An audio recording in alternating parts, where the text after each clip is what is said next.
So from today we will be discussing about simple harmonic motion. Okay, it is the last unit of your syllabus. So इसमें हम सबसे पहले discuss करेंगे about periodic motion. ठीक है, periodic motion क्या होता है? एक इस तरह का मोशन होता है विच रिपीट्स इटसेल्फ, जो अपने आप को रिपीट करता है after regular intervals of time. ठीक है कि नहीं? कोई भी मोशन जो अपने आप को रिपीट करती है, जो रिपीट होती है after some regular intervals of time, after the fixed intervals of time, उसको कहा जाता है पीरियोडिक मोशन. क्या कहा जाता है? Periodic motion. ठीक है, फॉर एग्जांपल हम इस तरह से लेते हैं motion of earth, motion of earth around the sun, motion of earth around sun. See, अगर हम अर्थ की मोशन को देखें around the sun, if this is sun and say for example this is the earth which is revolving around the sun, तो हमें पता है कि ये जो अर्थ है ना, ये 365 ऑलमोस्ट 365 डेज के अंदर अपनी जो मोशन है उसको कंप्लीट करती है. ठीक है, एग्जैक्टली अगर मैं कहूं 365 and some 6 hours. Okay, 365 days and 6 hours. Okay, so earth क्या करती है? अपनी मोशन को रिपीट करती है. मीन्स अगर अर्थ को हम यहां से देखें, इस पोजीशन से देखें, तो आफ्टर 365 डेज अर्थ क्या करेगी? It will return to this point again. Okay, means अगर आप इस पॉइंट पे फोकस रखोगे ना, इस पॉइंट पे नजर रखोगे, तो अर्थ यहां से चलेगी, यहां जाएगी, फिर यहां पर पहुंचेगी, फिर यहां पर, फिर यहां पर, उसके बाद यहां, उसके बाद यहां, और बराबर 365 डेज के बाद अर्थ एग्जैक्टली इसी पॉइंट पर वापस होगी. ठीक है, एंड देन अगर आप फिर से इस पॉइंट को ऑब्जर्व करोगे, तो after the 365 days earth will again come to that point. Okay, so it means that कि इसकी मोशन जो है ना, अर्थ की motion around the sun, it is getting repeated. ये रिपीट हो रही है, लेकिन किसके बाद? After a fixed time interval, 365 days के बाद. ओके, सो देयरफॉर हम कहेंगे कि अर्थ की मोशन जो है वो पीरियोडिक मोशन है. ओके, जो भी मोशन रिपीट होती है after certain intervals of time, कुछ फिक्स्ड टाइम के बाद, ठीक है, उस मोशन को हम लोग कहते हैं हाँ पीरियोडिक मोशन. ओके, ठीक है, इस तरह से है motion of Halley's comet. Halley's comet, it is a particular, it's a comet. ठीक है, एस्ट्रोनॉमिकल ऑब्जेक्ट एक है. ठीक है, कॉमेट है. ये बराबर 376 ईयर्स के बाद अर्थ पर अपियर हो जाता है. ठीक है, मतलब अर्थ से हमें ये 76 ईयर्स के बाद दिख जाता है. ठीक है, आफ्टर एवरी 76 ईयर्स. ठीक, आज मतलब मान लो आज 2020 में आपको दिख गया. ठीक है कि नहीं, है ना? तो बराबर 76 ईयर्स के बाद आपको फिर से अर्थ से हेलिस कॉमेट नजर आएगा. ठीक है, उसके बाद फिर से 76 ईयर्स होंगे तो आपको ये फिर से नजर आ जाएगा. इट मींस दैट कि ये अपनी मोशन को रिपीट कर रहा है after the fixed intervals of time. That is called as, then this motion of Halley's comet is a periodic motion. Okay, similarly you have seen the phases of moon. आपने देखा होगा phases of moon, phases of moon. ठीक है, ये देखा होगा आपने, full moon होता है ना? This is full moon. Okay, बहुत सारे होते हैं लेकिन मैं कुछ का डिस्कस करूंगा. full moon, ठीक है, then it is what we call as half moon.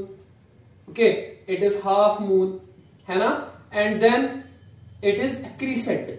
like this way, it is a crescent, है ना? तो जो ये है मून का फेज, अगर हम देखेंगे शेप जो होती है ना, पहले तो ये छोटा सा होता है इस तरह से. ठीक है, एन आर्क टाइप. ओके, उसके बाद ये बढ़ता जाता है, बढ़ता जाता है. ठीक है, और फुल हो जाता है. ठीक है, you know after 14 days moon full appearance में आ जाती है. ठीक है कि नहीं? After every 14 days. मीन्स अगर आप आज आपने फुल मून देख लिया तो बिल्कुल 14 डेज के बाद आप फिर से फुल मून देख पाओगे. Okay, and after another 14 days you will be able to see the full moon again. Okay, तो ये जो मोशन है ना, it is getting repeated. Okay, so therefore this type of motion is simply a periodic motion. Right, similarly हमारे पास होता है जो motion of hands in analog clock, है ना? हैंड्स इन एनालॉग क्लॉक, जो क्लॉक के अंदर होते हैं ना हैंड्स. ठीक है, एनालॉग क्लॉक के अंदर जो हैंड्स होते हैं, फॉर एग्जांपल आपने देखा होगा आवर हैंड. ठीक है, मिनट हैंड या सेकंड हैंड जो होता है. ठीक है, आवर हैंड जो होता है ना, आपको पता है ये एक सर्कुलर जो है ना मोशन कितने टाइम में कर लेते हैं कंप्लीट? एक चक्कर, एक मतलब रिवोल्यूशन, ये बराबर 12 आवर्स में कंप्लीट कर लेता है ये. ठीक है कि नहीं, है ना? तो after every 12 hours you will see it on the same spot. ठीक है, मींस अगर आवर हैंड अभी 1 पर है तो बिल्कुल 12 घंटे के बाद ये फिर से 1 पर आ जाएगा। ठीक है, बिल्कुल 12 घंटे के बाद फिर से 1 पर आ जाएगा। ओके, सो इसकी मोशन जो है that is an example of periodic motion, right, because periodic motion क्या होती है, जो रिपीट होती है after the fixed interval of time. ठीक है कि नहीं, इस तरह से मिनट हैंड है हमारे पास, उस घड़ी में मिनट हैंड होता है। ठीक है, यू नो मिनट हैंड जो होता है ना, बिल्कुल 60 मिनट्स के बाद सेम पोजीशन पर नजर आता है। ओके, ठीक है, सिमिलरली हमारे पास होता है सेकंड हैंड। ठीक है, आपको पता है सेकंड हैंड जो है ना, ये भी रिपीट होता है कितने मिनट के, 60 सेकंड्स के बाद ये फिर से आपको उसी पोजीशन पर नजर आ जाएगा। ओके, सो इसकी जो एग्जांपल है that is also a type of periodic motion. Okay, it's a periodic motion, right. Okay, similarly we have other examples, so many examples are there. Okay, but the simple one is the motion of pendulum. Motion of pendulum. Okay, जो pendulum की motion होती है, pendulum की motion, अगर हम pendulum की motion को देखेंगे, you know that pendulum इस तरह से होता है, this is the bob.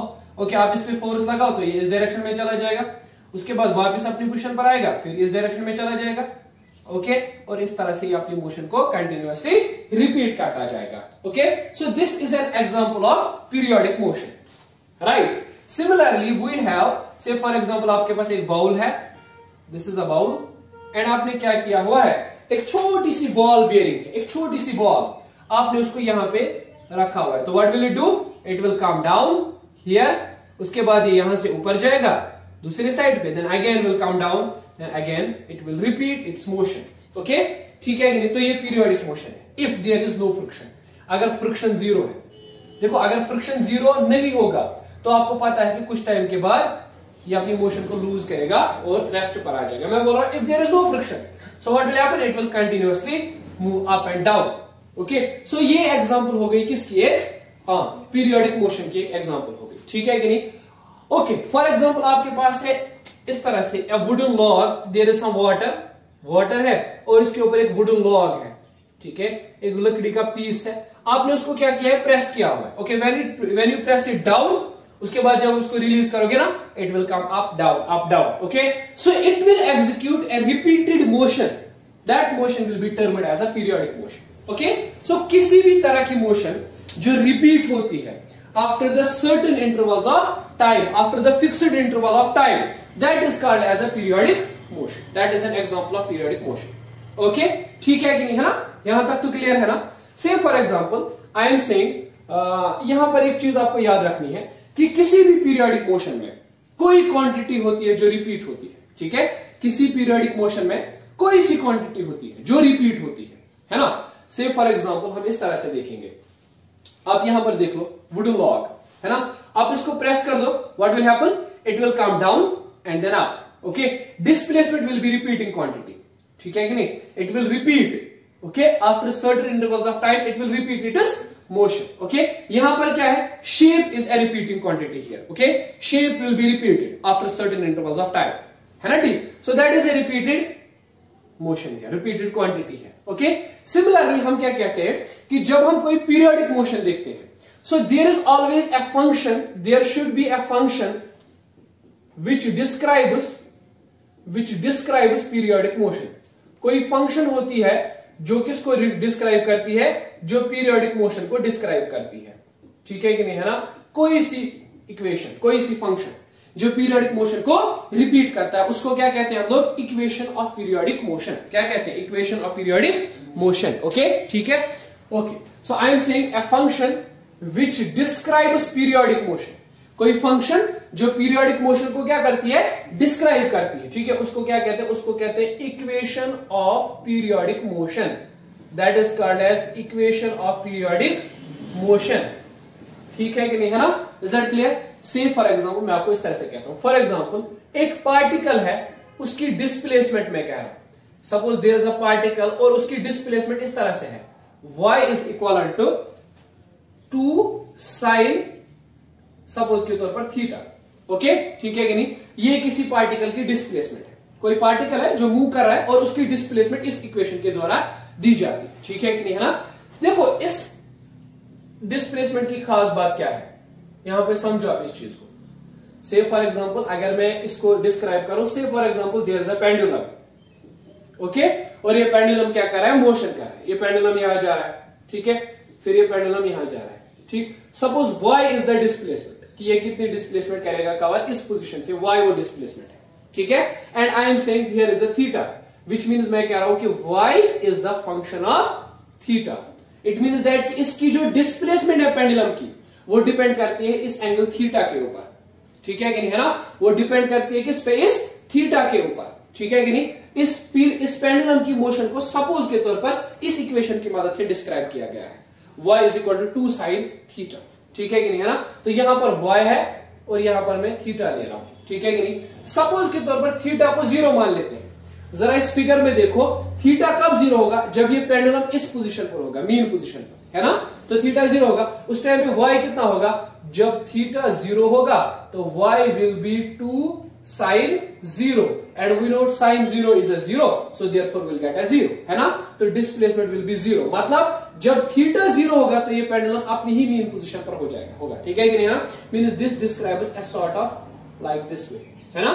Theta यहां पर 0 है, ठीक है कि नहीं। सो देयरफॉर अभी इस पेंडुलम ने कोई डिस्प्लेसमेंट कवर नहीं की, इज दैट क्लियर, है ना। अब यहां पर क्या हो रहा है, थीटा सपोज के तौर पर हम मान लेते हैं 90 डिग्री हो रहा है, ठीक है कि नहीं, है ना, ठीक। ओके, तो अगर थीटा 90 होगा, what will happen, y is equal to 2 sin 90 and sin 90 is 1, तो देयरफॉर दैट इज 2, है ना।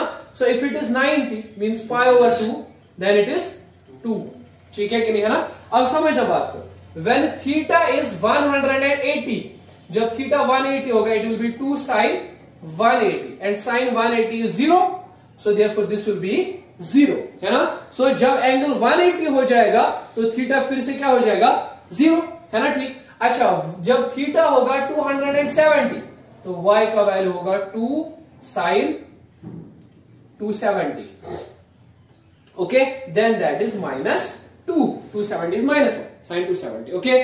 सो इस तरह से थीटा जब होगा 360 तो y का वैल्यू क्या रहेगा, 2 sin 360, sin 360 is 0, so it will be 0, okay. So you can see here after the intervals of 180, जब थीटा 0 से 180 पर पहुंच गया, ठीक है कि नहीं, है ना। डिस्प्लेसमेंट कितनी रिपीट हो गई, थीटा पर भी डिस्प्लेसमेंट 0 थी और 180 पर भी डिस्प्लेसमेंट 0 है, फिर उसके बाद 360 पर भी डिस्प्लेसमेंट 0 है। समझ आ रही है बात। तो this type of function is representing A motion which is repeating, okay. ये इक्वेशन जो है ना, एक ऐसी मोशन को रिप्रेजेंट कर रहा है जो कि रिपीट हो रही है, means this equation indirectly represents a periodic motion, okay, we can say that, है ना। सिमिलरली जैसे कि अगर मैं इस फंक्शन का ग्राफ आपको ड्रॉ करके दूं तो इस तरह से आएगा। सपोज के तौर पर यहां से मैं थीटा कंसीडर कर रहा हूं और यहां से मैं y डिस्प्लेसमेंट ले रहा हूं, समझना बात को आप, ठीक है। यहां से 0 है, से for example this is 1 and this is here 2, ठीक है।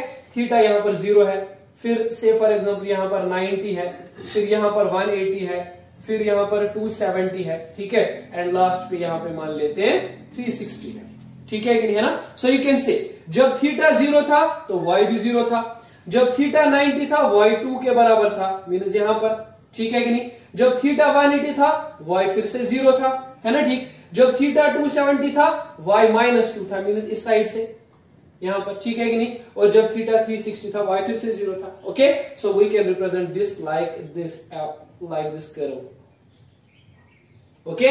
So this is a curve which is representing a periodic motion, okay. So हम क्या कहेंगे इस केस में, हम कहेंगे कि हर किसी पीरियोडिक मोशन के लिए, हर किसी पीरियोडिक मोशन के लिए, ठीक है, देयर इज अ फंक्शन, एक फंक्शन होती है जो उस पीरियोडिक मोशन को क्या करती है, रिप्रेजेंट करती है, okay. And in this case, इस वाले केस में ये वो फंक्शन है जो इस पीरियोडिक मोशन को रिप्रेजेंट करती है। तो आई कैन से this is the equation for a periodic motion, for this type of periodic motion, okay, it's equation. Similarly जिस भी तरह की पीरियोडिक मोशन होगी, ठीक है, उसके लिए always there will be an equation given, okay, एक इक्वेशन गिवन होगी वहां पर, ठीक है कि नहीं, है ना। तो वो इक्वेशन डिस्क्राइब करेगी पीरियोडिक मोशन, ठीक है कि नहीं, है ना। मींस आप उस इक्वेशन की मदद से पता लगा सकते हो कि द मोशन इज पीरियोडिक और नॉट, ओके। और ये भी पता लगा सकते हो कि ये मोशन किस तरह से अपने आप को रिपीट करती है, कितने टाइम के बाद रिपीट करती है, okay. We will be dealing with those cases, right? Is that clear? So I was talking about representations of periodic motion, okay. So let's say some more examples are there, I will repeat. Okay, so मैंने आपको कहा कि ये जो है function y is equal to 2 sin theta, ये represent करती है किसी पीरियोडिक मोशन को, ये हमने अभी देखा, ठीक है कि नहीं। सिमिलरली सो फंक्शन, जैसे कि मैं एक फंक्शन ले रहा हूं, function like y is equal to a sin theta. Okay, यहां पे 2 था, यहां पे a है, y is equal to a sin theta, it will also represent a periodic motion, है ना। तो I can say y is equal to a sin theta is nothing but it is angular displacement and it is always equal to omega times t. Let me say where, आपको पता होना चाहिए omega is angular velocity, it is angular displacement divided by t time period, है ना। तो omega theta is omega into t. Okay, so मैंने theta के बदले ओमेगा t लिखा हुआ, ठीक है कि नहीं, है ना। तो ये जो है ना, ये इक्वेशन ये रिप्रेजेंट करती है पीरियोडिक मोशन को, ठीक है कि नहीं, है ना। मैं इसको लिख सकता हूं y is equal to a sin omega जो है ना, I can write it 2 pi by capital T into T. Okay, ठीक है कि नहीं। ये कैपिटल T क्या है, where capital T is time period, capital T is time period means कितने टाइम के बाद कोई मोशन अपने आप को रिपीट करती है। ओके, कितने टाइम के बाद कोई मोशन अपने आप को रिपीट करती है, ठीक है कि नहीं, है ना।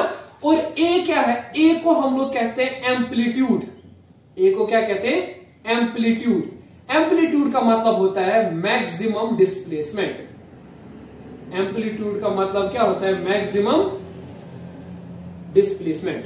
ओके, ठीक है। I will quote an example so that आप क्लियरली उसको समझ सको। से फॉर एग्जांपल मेरे पास एक पेंडुलम है and this pendulum is executing some sort of a periodic motion. Okay, मैंने आपको कहा ये जो यहां से यहां तक है डिस्प्लेसमेंट, यानी कितनी डिस्प्लेसमेंट कवर कर सकता है, ठीक है, that is Y. Okay, let us say इसका टाइम पीरियड है 10 सेकंड्स, मींस 10 सेकंड्स में ये एक कंप्लीट रेवोल्यूशन करता है, एक साइकिल कंप्लीट करता है, ठीक है, एक बार अपनी मोशन को रिपीट करता है, ठीक है, मींस इस तरह से यहां से यहां, फिर यहां से, ठीक है, वापस आता है, ठीक। तो टाइम पीरियड कितना है, 10 सेकंड। समझ आ रही बात। एम्पलीट्यूड इसका है 2 मीटर, मीन ज्यादा से ज्यादा कितना दूर यहां जा सकता है, इस साइड पे 2 मीटर जा सकता है, ठीक है कि नहीं, maximum displacement it can cover. Okay, ठीक है। अब मुझे बताओ what is displacement, what is value of Y. Question वाला पूछ रहे बताइए वाई का क्या वैल्यू होगा, मीन्स कितनी डिस्प्लेसमेंट होगी आफ्टर 4 सेकंड्स। जरा बताइए 4 सेकंड के बाद कितनी डिस्प्लेसमेंट इसने कवर की होगी, है ना। तो देखो अगर हमें डिस्प्लेसमेंट का वैल्यू निकालना है, we should have an equation, हमारे पास एक इक्वेशन होनी चाहिए।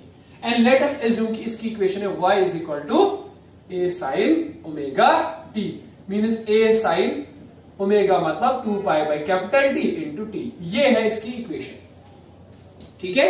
अब देखो y इज इक्वल टू, इस चीज का आंसर समझो अच्छे से, y is equal to a sin 2 pi by T capital T into small t, है ना। y is equal to a के बदले आप क्या दोगे, 2 मीटर है, ठीक है, साइन 2 पाई बाई t के बदले क्या है 10 into what is this t, कितने टाइम के बाद आपको डिस्प्लेसमेंट देखनी है, 4 सेकंड्स। कितने टाइम के बाद, 4 सेकंड्स। ओके, तो y should be 2 sine, okay, this can be written as 2 4 are 8 pi by 10. Okay, so y is nothing but it is 2 sin, okay, you can say it 4 over 5, 4 pi by 5. Okay, तो आप इस चीज को solve करो, इतने metre की displacement इसने cover की होगी, कितने टाइम के बाद, 4 सेकंड के बाद। समझ आ रही बात। तो यू शुड हैव, मतलब you should be able to know what is the difference between this t and this t। Okay, this represents capital T represents time period, कितने टाइम के बाद मोशन रिपीट हो रही है, and this small t represents any time t। Is that clear. Okay, suppose आपसे पूछा जाए कि बताइए बिल्कुल 8 सेकंड के बाद कितनी डिस्प्लेसमेंट कवर की होगी, तो आप स्मॉल t का वैल्यू 8 सेकंड्स 8 के बराबर पुट कर लोगे।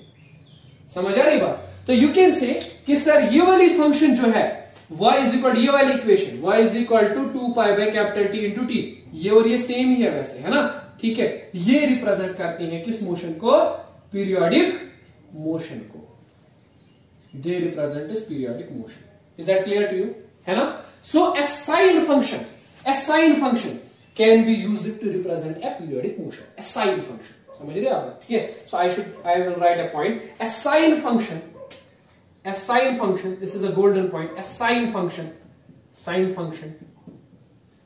is used to represent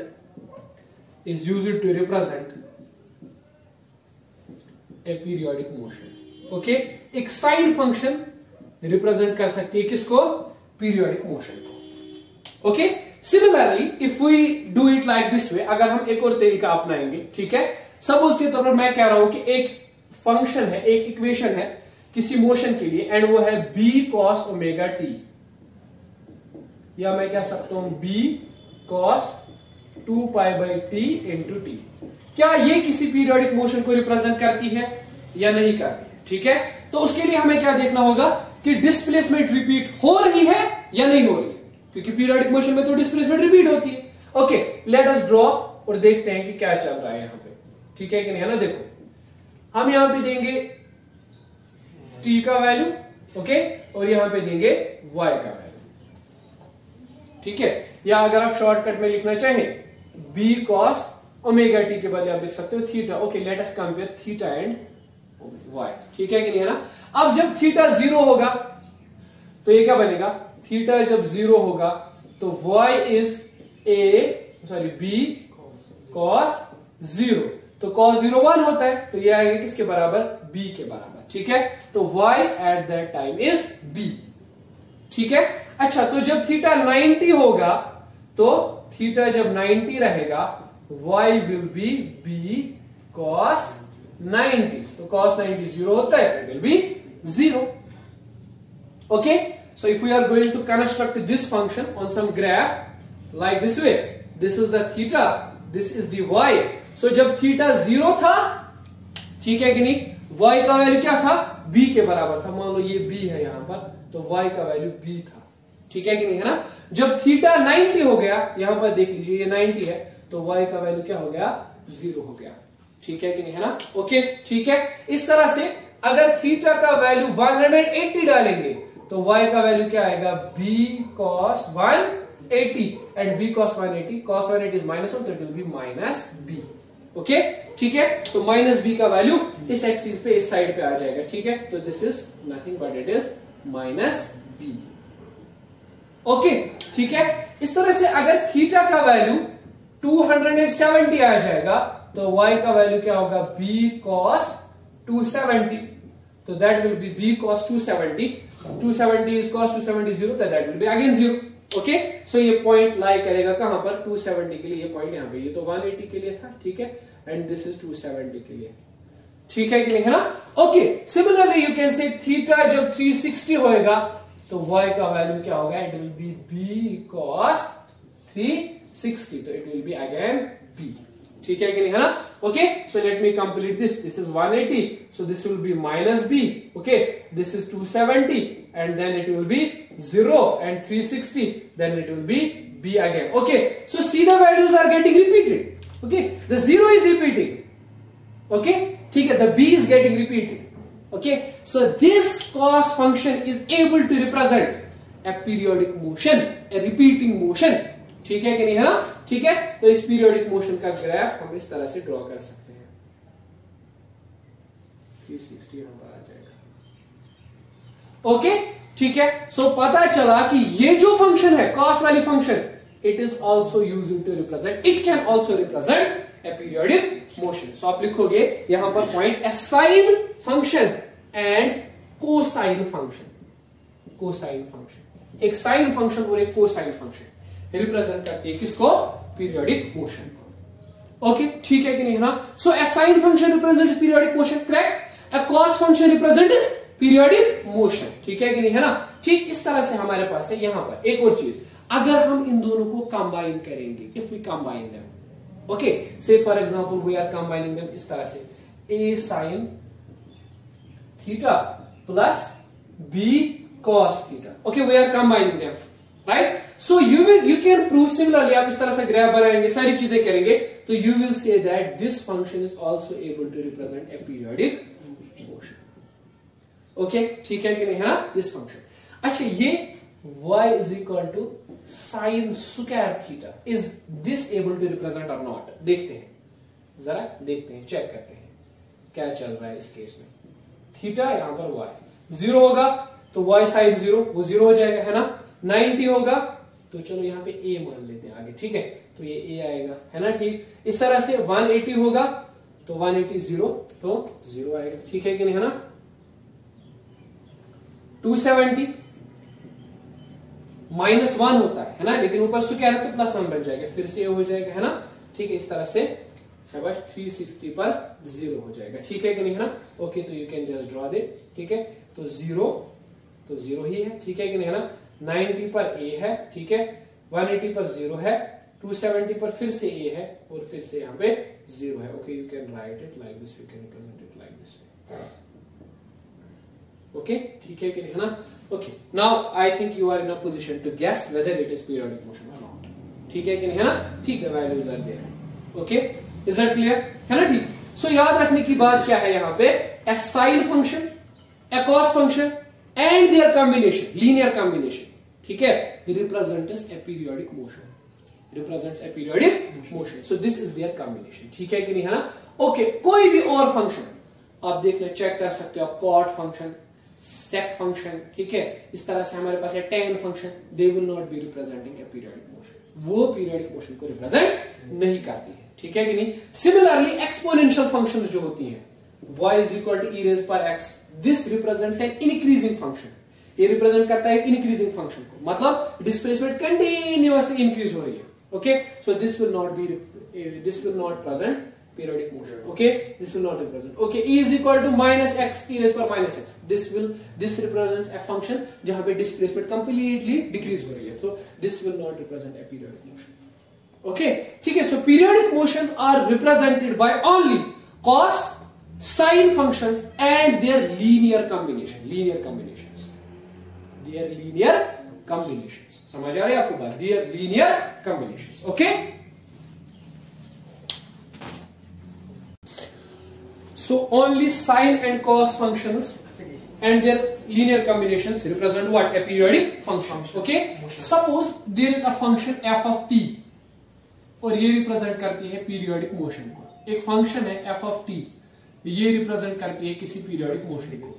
हमें पता है अगर हम इस तरह से लिखेंगे ना, y is the function of time, it's clear है ना।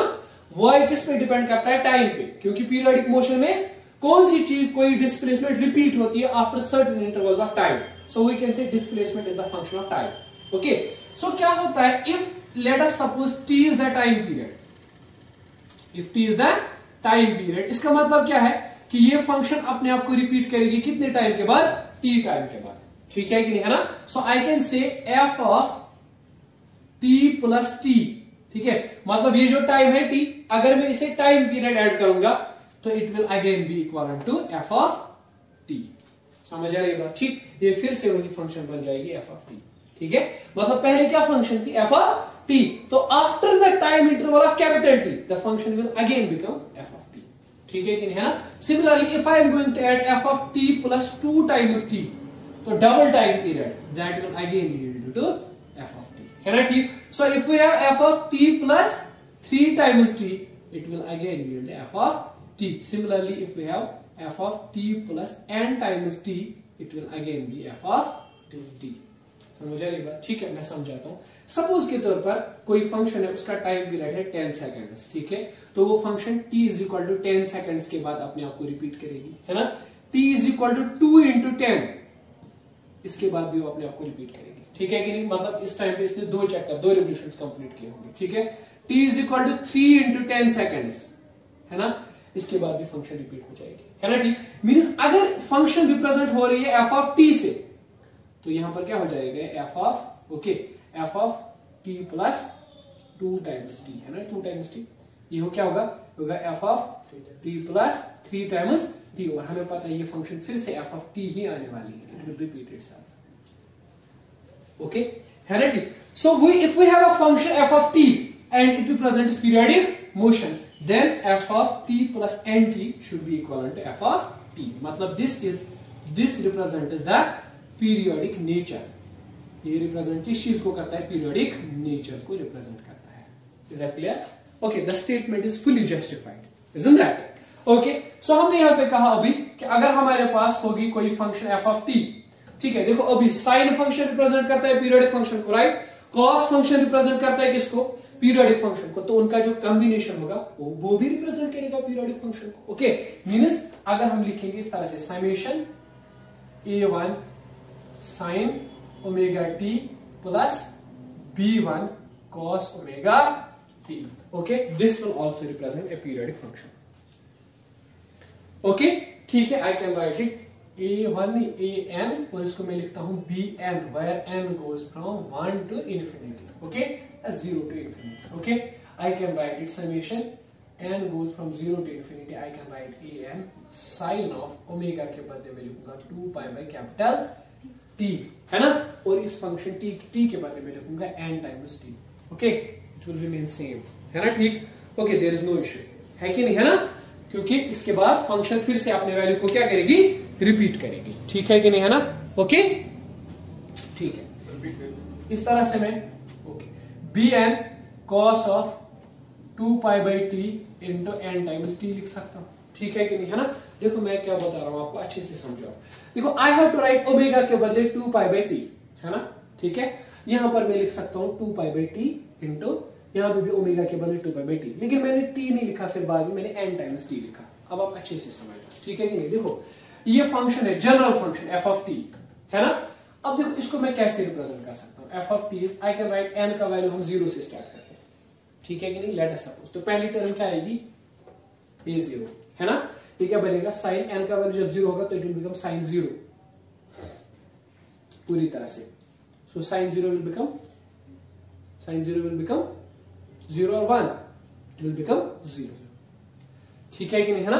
Okay, so we have a 0 here, ठीक है कि नहीं, है ना। सिमिलरली अगर मैं 1 लिखूंगा a1 sine of 2 pi by t into t, क्योंकि n का वैल्यू तो 1 हो गया, फिर उसके बाद n का वैल्यू 2 हो जाएगा, a2 sine of 2 pi by t into n का वैल्यू 2 और 4 आ जाएगा, 4 पाई इंटू टी, है ना, ठीक, प्लस डैश डैश डैश, इस तरह से यहाँ पे b का वैल्यू तो b0 आएगा पहले, है ना, ठीक है, क्योंकि cos ऑफ 0 1 होता है, ठीक, तो b0, फिर उसके बाद b1 cos 2 pi by t into t and dash, okay, ठीक है कि नहीं, है ना।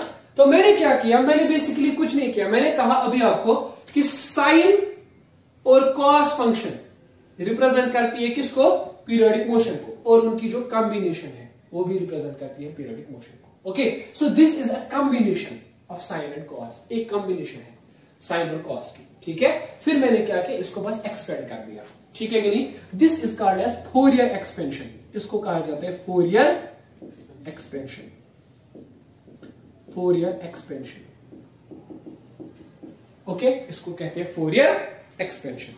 इज दैट क्लियर, ठीक है कि नहीं। अब अच्छे से समझना, अगर हम यहां पे देखेंगे इस फोरियर एक्सपेंशन में, यहां पर क्या होगा, a1 और b1 जो कोफिशिएंट्स है, a1 और b1, ठीक है कि नहीं।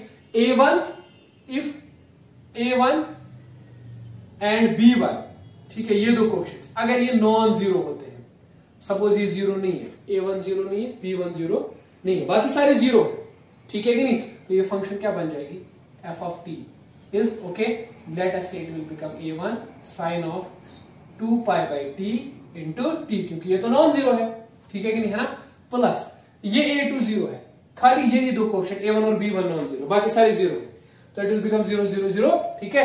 और इस तरह से यहां पे b1 cos 2 pi by t into t, and हमने देखा फिर it is a1, I can write sine of, इसको मैं लिख सकता हूं ओमेगा टी, इसको लिख सकता हूं b1 cos of omega T, I can right a1 sin theta plus b1 cos theta, this represents a periodic motion.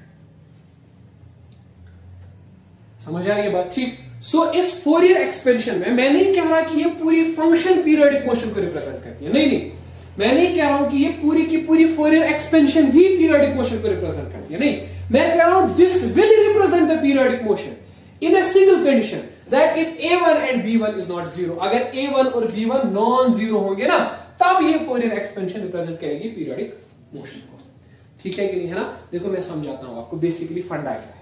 मसला ये है कि अगर आप कोई भी फंक्शन लोगे एफ ऑफ एक्स, कोई भी फंक्शन एफ ऑफ एक्स, ठीक है कि नहीं, है ना, कोई भी फंक्शन, इसको आप एक्सपेंड कर सकते हो फोरियर सीरीज में, इसको आप लिख सकते हो फोरियर सीरीज में, ठीक है कि नहीं। You can expand the function in terms of Fourier series, मतलब you can represent this function in terms of this format cos and sin, means you can write f of x as summation n goes from 0 to infinity an sin x plus bn cos x, okay, ठीक है। यहां पे x है ना, the function of x, तो you can write it like this way.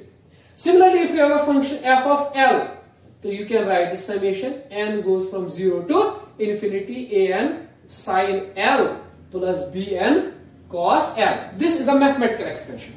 Okay, लेकिन मैं कह रहा हूं कि ये एक्सपेंशन नहीं करेगा रिप्रेजेंट पीरियोडिक मोशन को, it will not represent periodic motion. हाँ, लेकिन अगर A1 और B1 नॉन जीरो होंगे तब ये रिप्रेजेंट करेगा किसको, पीरियोडिक मोशन को, अदरवाइज ये पीरियोडिक मोशन को रिप्रेजेंट नहीं करेगा। Okay, so every function can be expanded, every function can be expanded in terms of periodic motion, in terms of Fourier coefficient, in terms of Fourier expansion, ठीक है, but that will not represent periodic motion.